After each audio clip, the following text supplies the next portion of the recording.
As sub-áreas da psicologia. A árvore genealógica da psicologia. À medida que o estudo da psicologia foi crescendo, ele foi gerando diversas sub-áreas. As sub-áreas da psicologia equiparam-se a uma família extensa, com uma variedade de sobrinhos e sobrinhas, tios e tias, e primos e primas que, embora possam não interagir diariamente, estão relacionadas uns aos outros, pois têm um objetivo em comum: compreender o comportamento. Uma maneira de identificar as principais sub-áreas é considerar algumas das questões básicas sobre o comportamento das quais elas tratam. Quais são os fundamentos psicológicos do comportamento? No sentido mais básico, as pessoas são organismos biológicos. A neurociência do comportamento é a sub-área da psicologia que examina principalmente como o cérebro e o sistema nervoso, mas também outros processos psicológicos e biológicos determinam o comportamento. Assim, os neurocientistas consideram como nossos corpos influenciam nosso comportamento. Por exemplo, eles podem examinar o vínculo entre sítios específicos no cérebro e os tremores musculares das pessoas afetadas pelo mal de Parkinson, ou tentam determinar como nossas emoções estão relacionadas às sensações físicas. Os neurocientistas comportamentais poderiam querer saber que mudanças fisiológicas ocorreram quando as pessoas que estavam no cinema assistindo ao filme do Batman deram-se conta de que alguém estava atirando nelas. Como as pessoas se sentem, percebem, aprendem e pensam sobre o mundo?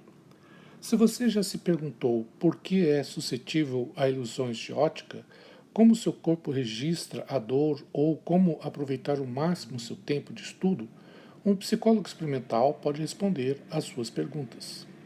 A psicologia experimental é o ramo da psicologia que estuda os processos de sentir, perceber, aprender e pensar sobre o mundo. O termo psicólogo experimental é um pouco enganoso. Psicólogos de todas as áreas especializadas usam técnicas experimentais. Diversas subespecialidades da psicologia experimental tornaram-se especialidades pelo próprio mérito. Uma é a psicologia cognitiva, que aborda os processos mentais superiores, incluindo pensamento, memória, raciocínio, resolução de problemas, julgamento, tomada de decisões e linguagem. Por exemplo, um psicólogo cognitivo poderia estar interessado no que os sobreviventes do tiroteio no cinema lembravam posteriormente sobre aquela experiência. Quais são as fontes de mudança e estabilidade no comportamento durante o ciclo de vida? Um bebê produzindo seu primeiro sorriso, dando seu primeiro passo, dizendo sua primeira palavra. Esses marcos universais no desenvolvimento também são singularmente especiais e peculiares a cada pessoa. A psicologia do desenvolvimento estuda como as pessoas crescem e mudam desde o momento da concepção até a morte. A psicologia da personalidade analisa a uniformidade do comportamento das pessoas ao longo do tempo e os traços que diferenciam uma pessoa da outra. Como os fatores psicológicos afetam a saúde física e mental?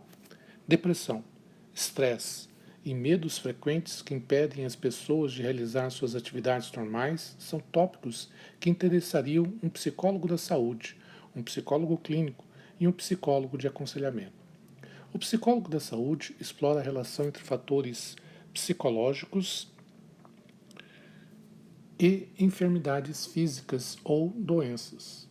Por exemplo, os psicólogos da saúde estão interessados em avaliar como o estresse a longo prazo, um fator psicológico, pode afetar a saúde física e identificar modos de promover um comportamento que traga boa saúde. A psicologia clínica lida com o estudo, o diagnóstico e o tratamento de transtornos psicológicos. Os psicólogos clínicos são treinados para diagnosticar e tratar problemas que variam desde crises da vida cotidiana, tais como descontentamento com o rompimento de uma relação, até condições mais extremas, tais como depressão profunda prolongada. Alguns psicólogos clínicos também pesquisam e investigam questões que variam desde identificar os sinais precoces de perturbação psicológica até estudar a relação entre padrões de comunicação familiar e transtornos psicológicos. Assim como os psicólogos clínicos, os psicólogos de aconselhamento lidam com os problemas psicológicos das pessoas, mas os problemas dos quais eles tratam são mais específicos. O aconselhamento psicológico aborda basicamente os problemas educacionais, sociais e de adaptação profissional. Quase toda faculdade tem um centro ou uma equipe de psicólogos de aconselhamento. É ali que os alunos podem aconselhar-se sobre os tipos de trabalho que lhes são mais adequados, sobre os métodos de estudar de maneira eficaz e sobre estratégias para resolver dificuldades cotidianas, tais como problemas com colegas de quarto e preocupações a respeito das práticas de avaliação de determinado professor. Grandes organizações comerciais também empregam psicólogos de aconselhamento para ajudar os funcionários com problemas relacionados ao trabalho. Como as redes sociais afetam o comportamento? Nossas complexas redes de interrelacionamentos sociais são foco de muitas sub-áreas da psicologia. Por exemplo, a psicologia social é o estudo de como os pensamentos, sentimentos e ações das pessoas são afetados pelas outras. Os psicólogos sociais abordam temas tão diversos quanto agressão humana, amor, persuasão e conformidade.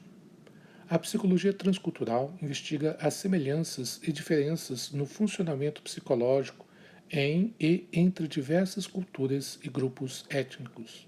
Por exemplo, psicólogos transculturais examinam como as culturas diferem no uso de castigos durante a criação dos filhos, expandindo as fronteiras da psicologia. As fronteiras da ciência e da psicologia estão constantemente se expandindo.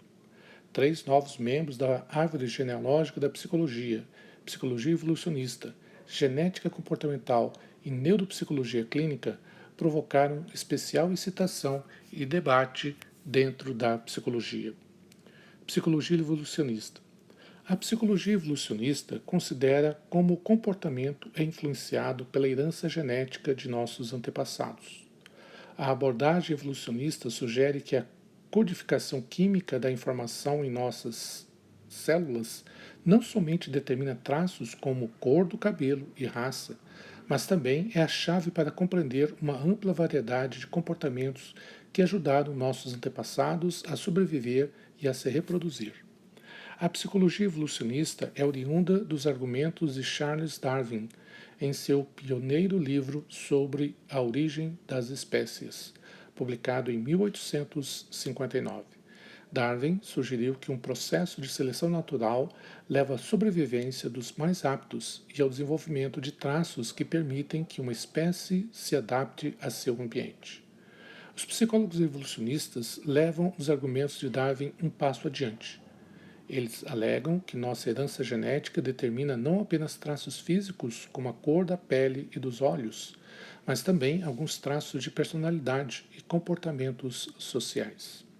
Por exemplo, eles afirmam que comportamentos como timidez, ciúme e semelhanças transculturais nas qualidades desejadas em possíveis pares para acasalamento são, ao menos, determinados de um modo parcial pela genética, presumivelmente porque esses comportamentos ajudaram a aumentar a taxa de sobrevivência dos antigos parentes dos seres humanos.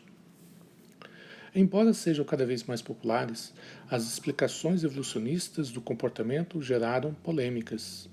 Ao pressupor que muitos comportamentos significativos desenvolvem-se automaticamente, pois são programados na espécie humana, as abordagens evolucionistas minimizam o papel das forças ambientais e sociais. Contudo, a abordagem evolucionista estimulou uma quantidade significativa de estudos sobre como a herança biológica influencia nossos traços e comportamentos. Genética comportamental. Outra área em rápida ascensão na psicologia concentra-se nos mecanismos biológicos, tais como genes e cromossomos, que permitem que o comportamento herdado se desdobre. A genética comportamental procura compreender como poderíamos herdar certos traços de comportamento e como o ambiente influencia se realmente apresentamos tais traços. Neuropsicologia clínica. A neuropsicologia clínica une as áreas de neurociências e psicologia clínica. Ela aborda a origem dos transtornos psicológicos em fatores biológicos. Baseando-se nos avanços em nossa compreensão da estrutura e química do cérebro, essa especialidade já levou a novas terapêuticas promissoras para transtornos psicológicos, assim como a debates sobre o uso de medicamentos para controlar o comportamento.